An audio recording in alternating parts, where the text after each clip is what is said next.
Un repaso histórico al legado de una costarricense adelantada a su época. Costa Rica históricamente ha tenido mujeres merecedoras de reconocimiento. Carmen Lira, un nombre resonante, encabeza la lista de pioneras y visionarias costarricenses. Es quien más difundida está en el imaginario nacional. No obstante, en su figura oficial recaen ciertos elementos que empañan su vida y su obra, reduciendo estas últimas a los cuentos de mi tía Panchita en 1920 y con suerte Bananos y Hombres, 1931. María Isabel Carvajal nació el 15 de enero de 1988, según documentación oficial de la Curia Metropolitana de San José. Sin embargo, hay datos que indican que fue en 1987.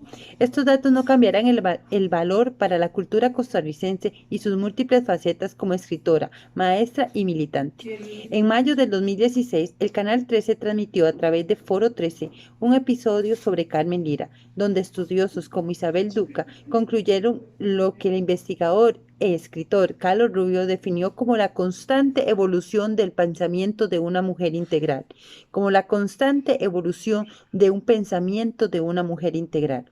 Carmen Lira es comúnmente conocida por su obra Cuentos de mi tía Panchita, una obra emblemática para la cultura costarricense, para nada didáctica y tampoco apegada a la corrección política tan rebuscada para algunos lectores del siglo XXI.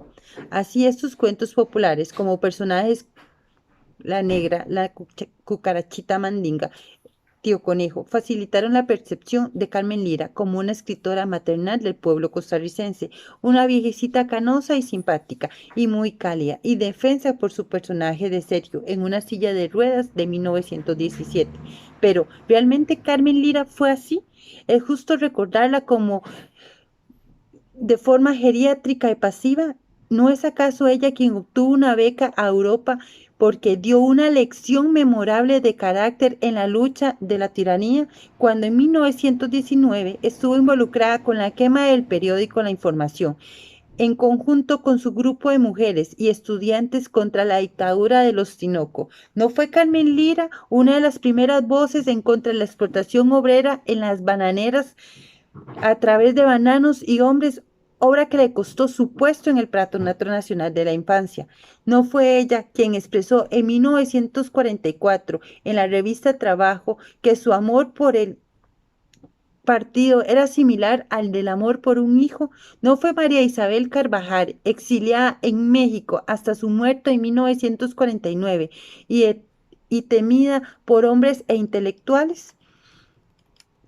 Su motivo de vida siempre fue su tierra y su gente, las mujeres y los niños. Basta con leer Carne de Miseria en 1911, donde habla de la muerte de una estudiante, Rosario. Me pareció un pajarito querido entre la bandada de los suyos, que aleteaba y cantaba. O también en ¿Qué habrá sido de ella? En 1922, escrito sobre la condición de las mujeres pobres en una sociedad desigual en la cual predominan los intereses de los hombres sobre su familia.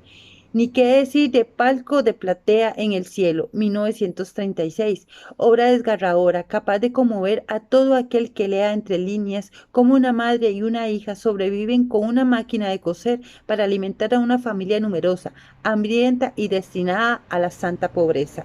Ante esto, Carmelina fue feminista. ¿Se consideró ella militante del feminismo imperante de su época? Ella misma, en Llamamiento a las mujeres de la clase obrera, recopilada por Alfonso Chase, nos responde cuando se refiere al feminismo como un absurdo, porque ¿por qué las mujeres han de formar un grupo aparte y colocarse con actitud hostil ante los hombres? La humanidad se compone de hombres y mujeres, y es a los hombres y mujeres de la clase trabajadora oprimida por las riquezas y por unos pocos a quienes les toca luchar unidos para volver habitable esta tierra. ¿Era el feminismo de la primera mitad del siglo XX similar al que conocemos hoy en día? ¿Es correcto considerar a Carmen Lira antifeminista? Ciertamente el feminismo al cual se refería Carmen Lira se deriva de las organizaciones feministas predominantes en su época. Por ejemplo, la Liga Feminista, liderada por sufragistas como Ángela Acuña Brown o Sara Cascal, donde la mayoría de militantes eran mujeres pertenecientes a una clase refinada y acomodada. Ciertamente, el feminismo del cual se refiere Carmen Lira se deriva de las organizaciones feministas predominantes para su época, por ejemplo, la Liga de Feministas, liderada por las sufragistas Ángela Acuña o Sara Casal, donde la mayoría de militantes eran mujeres pertenecientes a clases refinadas y acomodadas. Estas últimas buscaban como prioridad programática al voto de las mujeres, ante lo cual surgieron los siguientes cuestionamientos. ¿Cuáles mujeres votarían? ¿Quiénes serían realmente las favorecidas con aquel derecho político? Para Carmen Lira, los beneficiarios principalmente eran aquellas clases media y alta, no quienes eran obreras y campesinas, tal y como ella lo sentenció en el voto de las mujeres no subsistía. Que mientras unas mujeres puedan estar arrancándose las cejas y haciéndose masajes para no engordar, otras tengan que estar paradas en charcos o hablando o cosiendo. Interesante que en 1949, según la historiadora Patricia Alvarenga, se conforma una organización de mujeres con el nombre Carmen Lira, que pasa a llamarse Organización de las Mujeres Costarricenses. Carmen Lira analizó la condición de desigualdad de las mujeres como producto del sistema capitalista. No es casualidad que Luisa González, a Aras del Suelo, en 1970, mencione que Carmen Lira la invitó a leer Manifiesto Comunista de Marx.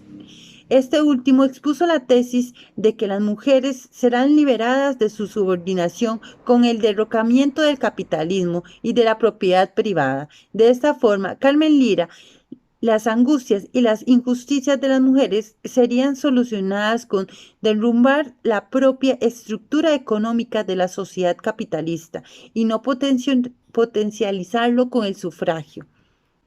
María Carvajal no era enemiga del feminismo, pero tampoco se inscribía en el de su época. Era anacrónica o no catalogarlo feminista.